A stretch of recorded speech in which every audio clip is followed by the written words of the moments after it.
Rearrange your beliefs as you would furniture. Separate portions of your mind can contain such chambers of inactive material. This information will not be a part of the organized structure of your usual thoughts. Though the data is consciously available, you can be relatively blind to it. Usually when you look into your conscious mind, you do so for a particular reason, to find some information. But if you have schooled yourself to believe that such data is not consciously available, then it will not occur to you to find it in your conscious mind.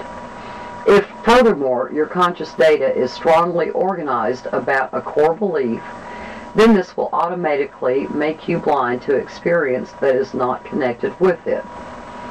A core belief is invisible only when you think of it as a fact of life and not as a belief about life. Only when you identify with it so completely that you automatically focus your perceptions along that specific line.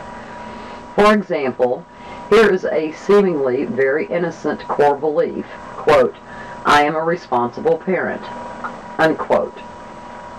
Now on the surface there is nothing wrong with that belief. If you hold on to it and do not examine it, however, you may find that the word responsible is quite loaded and collects other ideas that are equally unexamined by you. What is your idea of being responsible? According to your answer, you can discover whether the core belief works to your advantage or not. If responsible means, quote, "I must be a parent 24 hours a day to the exclusion of everything else," unquote, then you may be in difficulty, for that core belief might prevent you from using other abilities that exist quite apart from your parenthood. You may begin to perceive all physical data through the eyes of that core belief alone. You will not look out upon physical reality with the wonder of a child anymore, or with the unstructured curiosity of an individual, but always through parental eyes. Thus, you will close yourself off from much of physical experience. Now, telepathically, you will also attract unconscious data that fits into this rigid pattern according to the strength and stubbornness of this idea and whether or not you are willing to deal with it. You may narrow your life still further, all information of any kind finally becoming relatively invisible to you unless it touches upon your parental reality. Now, the core belief just given is of one kind. You hold some basic assumptions that are also core beliefs. To you, they seem to be definitions. They are so a part of you that you take them for granted. Your idea of time is one. You may enjoy manipulating thoughts of time in your mind. You may find yourself thinking that time is basically different from your experience of it. But fundamentally, you believe that you exist in the hours and the years, that the weeks come at you one at a time, that you are caught in the onrush of the seasons. Naturally, your physical experience reinforces this belief. You structure your perception, therefore, in terms of the lapses that seem to happen between events.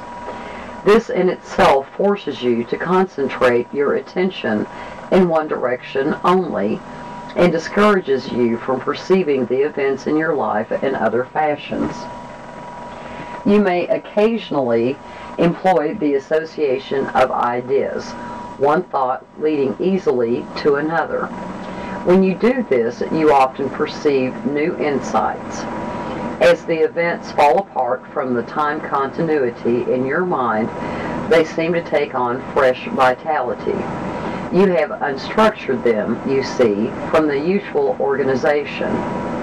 As you apprehend them through association, you come quite close to examining the contents of your mind in a free fashion. But if you drop the time concept, then view the conscious content of your mind through other core ideas, you are still structuring. I am not saying that you should never organize those contents. I am saying that you must become aware of your own structures. Build them up or tear them down, but do not allow yourself to become blind to the furniture of your own mind. You can stub your toe as easily on a misplaced idea as you can upon an old chair. It will help you, in fact, if you think of your own beliefs as furniture that can be rearranged, changed, renewed, completely discarded, or replaced. Your ideas are yours. They should not control you. It is up to you to accept those that you choose to accept. Imagine yourself then rearranging this furniture. Images of particular pieces will come clearly to you. Ask yourself what ideas these pieces represent. See how well the tables fit together. Open up the drawers inside. There will be no mystery. You know what your own beliefs are. You will see the groupings, but it is up to you to look inside your own mind and to use the images in your own way. Throw out ideas that do not suit you. If you read this, find such an idea in yourself and then say,